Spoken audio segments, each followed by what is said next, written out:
So, so yeah, Tom goes on vacation for a week, which I knew was going to be a disaster. I've never ordered for Safeway. I've never ordered for any store, to be honest. It's very difficult, dude. You gotta fucking, because you have to order, don't you? Your own shit, right? You know, imagine ordering an entire fucking department, all these different. Because I just threw the shit on the shelf. Tom did all the ordering. He was the frozen manager. He was the one making $25 an hour, and I wasn't. So did I give a fuck? No, I never gave a fuck about Safeway.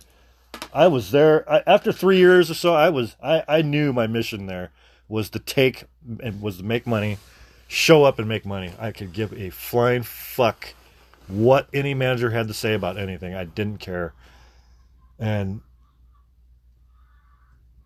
so there was one day and the frozen department was just looked like Afghanistan, dude. And I'm not kidding you. I tried, dude. I tried to get the order right.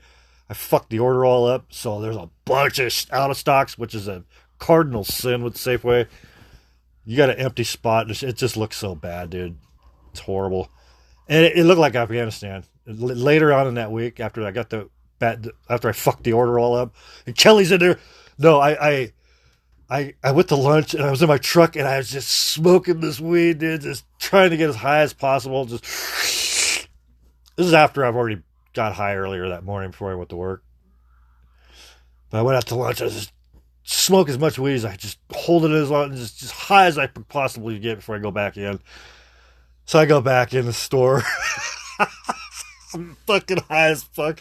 It's like frozen. I started at 3 a.m. So my lunch was like around 8:30 in the morning. Something like that. I don't fucking know. So I come back in. It's like 9 a.m., 10 a.m.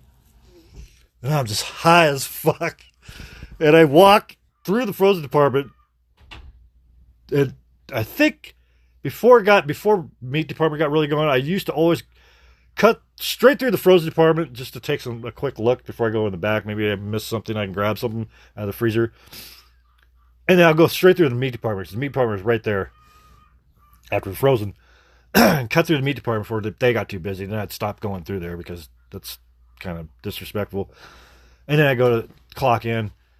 So I'm going through and Kelly, I could see Kelly inside the freezer case because she's like with the order gun, beep, beep, beep, beep. So I could see her through the frosted window. You know, the door's kind of partially closed on her back. And I go in there, and there's a big giant fucking wall of Pepsi Cube 24 packs too in the middle of the frozen department at that time. So I go in there, I'm high as fuck, and I'm just stopped, and I'm standing behind Kelly with the sweat. The frozen department's just ravaged, and I waited for her to pop out of there. Kelly, the speed freak, butch lesbian, neurotic, germaphobe, Safeway store manager, and I fucking, she pops out of the freezer, looks at me all nostrils flaring, and I go, I'm all high as fuck. I hope she knew I was high too. And I go, it's just reeking like weed, and I go, how's it look? She goes, this whole department looks like shit. And then, because I guess earlier that morning I told Jen, one of the checkers up front, because they were fucking calling me up to check. Because I guess the front end got busy. So I needed extra checkers. I'm like, fuck you. I'm not fucking going there to check, you assholes. I got a fucking whole truckload of frozen shit. I need to get on the shelf. It's sitting right here on the sales floor on the pallet, fucking melting. Hello? I'm not going to go. And I called Jen from the back. I go, bitch, I ain't coming up there. I'm not fucking coming up there. And she goes, well, you run the checker, did? I go, and she hung up on me. I go, I don't check. So while Kelly's ripping into me, she's like this. She's like drawing her finger back and you. It was fucking awesome, bro. It was so, oh God, I enjoyed every second of it. She was fucking just fireworks, dude. It was awesome. She was drawing her, I never had a boss especially, draw her finger back. And oh God, I leaned back on those Pepsi 12 packs and I was just smiling. I was trying not to laugh. I didn't want to laugh because I didn't want to hurt her feelings. But because I wanted her to feel like she was the boss. She was a fucking idiot. But then I heard some dude, I think it was a merchandiser, like one of you motherfuckers. I think I heard one of our potato chip merchandisers. I heard some dude in another aisle just, like he was trying to hold in a laugh. And I swear to God, because it was early in the morning, we had nothing but merchandisers in there. Because they knew Kelly. All of our merchandisers, dude, you guys, the vendors, they would hide out from her, boy. They'd run. They wouldn't even talk to her.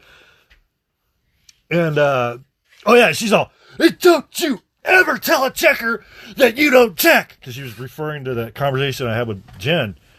No. She goes, and don't you ever walk up to a checker and tell her you don't check. And I go, I didn't walk up to her. I called her on the phone. And then she was like stifled for a second. Like she didn't know how to deal with people. Because 98% of the people in that store were extremely submissive. And they were scared to death of Kelly. I was scared of her for a while because she could have fired me for your first 60 days at Safeway. They could fire you for any reason. Anything. You're not vested in the union yet. Then after 60 days, it'll take a lot to get you fired because you're a jack-off UFCW union member, but that's a whole nother fucking story right there. But yeah, man, that sounds like you're dealing with the same bullshit over there. Even as a vendor, I'll tell you what, all the vendors. Every vendor, especially you guys, the bimbo vendor, our guy, I think I told you about him. Same company. Are you in an Oro Wheat truck or a bimbo truck? Because I think he had the blue shirt with the bimbo, but the truck was an Oro Wheat, which is strange. He was so miserable, dude. We'd pass each other in that cramped fucking storeroom in the back for 3 years. I mean, literally scraping shoulders together, because sometimes we'd, not every day, but almost every day, we'd pass each other in the back storeroom almost every day for 3 years and not say a fucking word. He would never look at me. He seemed miserable. He's a younger guy. I think he gave me the vibe that he was a vet, like Afghanistan. He was around that age, and he's a big, buff, dangerous. He was a dangerous looking dude, young man. He was younger than me, but his face looked rode hard. Like he had a lot of miles on him, and he's very buff and athletic, and he wouldn't talk. I after 3 years, dude, we literally bumped into each other, and I finally go, hey man, how's your day going? And you know what he said? He grabbed the bed rack, goes, get the fuck out of my way. 3 years of walking past the same dude. You know, how hard is it to say, hey man, and I'm an introvert. I'm a fucking hermit. I get it. Back then I was